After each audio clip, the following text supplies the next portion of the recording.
Então, nosso próximo autor é o Tione Cardier. Boa noite, Tione. Seja Boa noite, bem-vindo. Ricardo. Boa noite, Newton. É um prazer revê-los. Estou ouvindo aqui cada um, né? Eu vi o Túlio, a Melissa.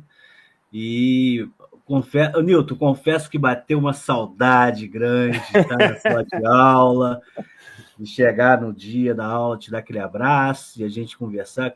Rapaz, que coisa boa que a gente viveu, né? Para quem está nos assistindo, desde a pandemia que a gente não se vê mais, né? A gente não se vê mais. O Ricardo eu vi esse ano, mas assim, a pandemia nos afastou muito. Então, assim, tudo virtual, né? E veio esse convite desse participar desse processo aí, desse e-book. Eu sou teólogo, né? Mestre e doutor em psicologia, pesquisador junguiano, né? Antes eu era só teólogo, agora sou pesquisador junguiano. E então, isso me trouxe um prazer muito grande. O capítulo que eu falo é sobre o significado do propósito biológico da vida, mediante o que Paul Nurse apresenta em seu livro, né? O que é a vida, que é um livro fantástico. O Newton já falou desse livro, e eu sugiro também que as pessoas possam adquiri-lo e lê-lo. Muito bom. Eu divido em 3 tópicos: o que é a vida segundo a biologia, a vida para a ciência e a religião, e o diálogo entre a psicologia complexa e a biologia.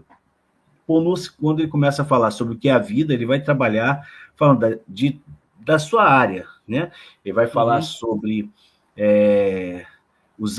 as células, ele vai falar das enzimas, ele vai trabalhar muito. Mas chega um ponto ali, Newton, que até eu lembrei do nosso artigo, Newton, que não foi publicado, né? O Fiat Lux, que ele fala da força vital, que é o Fiat Lux, ou o haja luz dos textos bíblicos nas linguagens mais recentes que nós temos. Haja luz, Fiat Lux. E ele fala disso. Partindo desse princípio, eu começo, então, a ver uma possibilidade de dialogar com Paul Nurse, até porque ele conta uma experiência de quando ele era criança, ele ia na igreja da sua avó e ouvir o pastor pregando, ele tinha a vontade de ser um pastor ou um missionário, e isso fica então no seu inconsciente.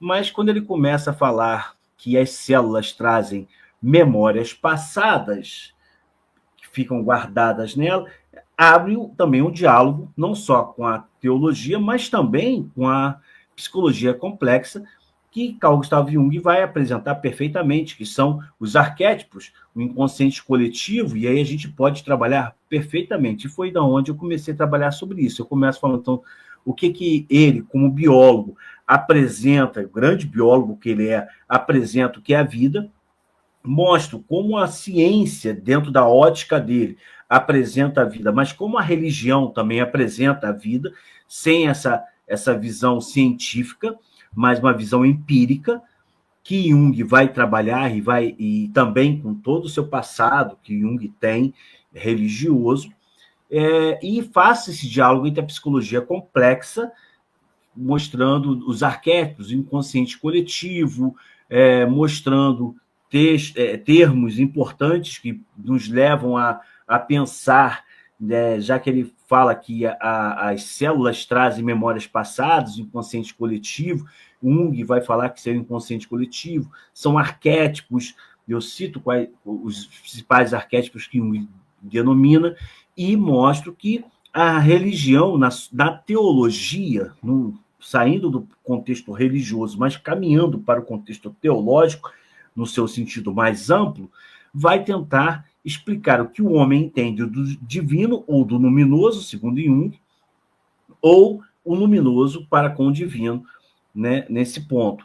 Então, eu faço esse diálogo e essa reflexão para que possamos compreender e ver que realmente há uma possibilidade muito real de diálogo entre a biologia, a psicologia complexa e a teologia. Então, o meu capítulo fala sobre isso, apresenta essas possibilidades, mostrando com fundamentos na literatura junguiana, com fundamentos na literatura teológica. Eu cito não só teólogos protestantes, mas eu cito também o Alcorão, cito também André Churac e tantos outros que vão mostrar ali essa importância de tentar entender o que é a vida nessas três áreas que parecem distintas, mas que elas se entrelaçam e são importantes para a vida de qualquer ser humano. Então, o meu capítulo trabalha sobre isso, e é isso que eu queria trazer para vocês. Maravilha, com certeza já despertou interesse. E essa questão da centelha, do Fiat Lux, não tem como a gente escapar da teologia, né? Não tem. Quando faz isso, mas não tem como escapar. Quando fala isso, eu e o Newton, nós fizemos um artigo que não foi publicado sobre Fiat Lux. E quando falou isso, eu falei, é o nosso artigo. É o Fiat Lux, é o Haja Luz, né? Ele fala da centelha vital. É isso aí. Então, um biólogo prêmio Nobel comenta algo que nós trabalhamos com a visão da psicologia complexa. Infelizmente, não conseguimos publicar esse artigo, mas que é algo que relaciona, né, a biologia, a teologia e a psicologia complexa. Não tem como fugir disso. Oh, legal. Muito obrigado, Tione. Muito legal a sua contribuição, o capítulo. Vamos deixar aí a curiosidade para o pessoal ler o capítulo. Adquira, pega esse livro, vai ser muito bom. Esse e-book é fantástico. Está no link da descrição. Vamos acessar lá para poder ter esse conhecimento aí. Eu vou chamar aí nosso próximo convidado, né, a Pamela Salles. Vamos pedir do Tione. Beijo a todos. Tione. Boa noite.